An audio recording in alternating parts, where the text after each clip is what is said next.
Merhabalar, Elif'in mutfağına hoş geldiniz.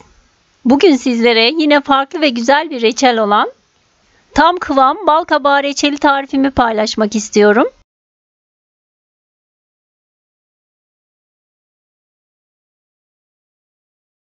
Derin bir kabın içerisine bir miktar suyu aldım. Üzerine 3 dolu yemek kaşığı karbonat ekliyorum.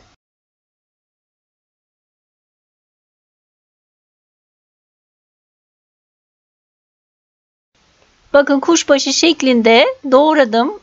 İç kısımlarındaki yumuşak kısımlarını kestim ve daha sonra doğradım. Karbonatlı suyun içerisine aldım. Karıştırıyorum. Üzerine çıkacak kadar su olması yeterli.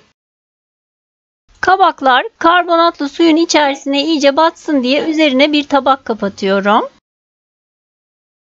Daha sonra kapağını kapatıyorum ve bir gece buzdolabında bekletiyorum bu şekilde. Ertesi günü oldu.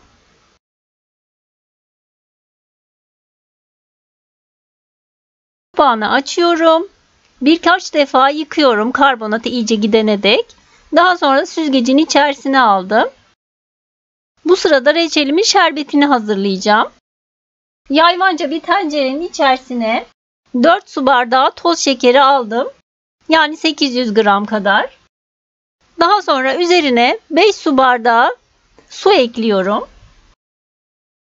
Kullandığım bardak ölçüsü 200 mg'lık bardak kullandım.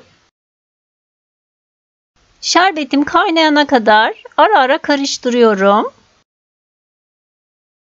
Çay kaşığının ucu ile çok az miktarda tereyağı ekliyorum. Reçelim fazla köpüklenmesin diye pişerken.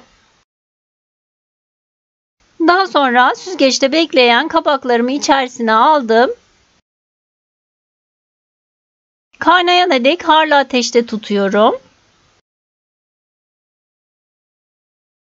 Bakın kaynamaya başladı. Kaynamaya başladıktan sonra kısığa yakın orta ateşte reçelimi pişmeye bırakıyorum.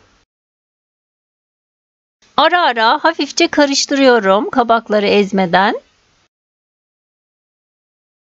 Ocaktan almaya yakın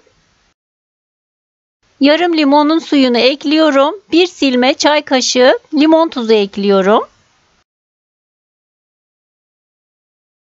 Bir 10-15 dakikada bu şekilde pişiriyorum. Reçelimin kıvamına bakmak için bir tabağın içerisine suyundan bir miktar alıyorum ve soğutuyorum. Bakın kıvamı gayet güzel olmuş. Artık ocaktan alıyorum. Ben reçelimi yaklaşık 1 saat 15 dakika kadar pişirdim. Siz de kendi reçelinizin kıvamına göre pişirme süresini ayarlamalısınız. Bakın soğumuş halini de görüyorsunuz. Deneyecek olanlara şimdiden kolay gelsin, afiyet olsun.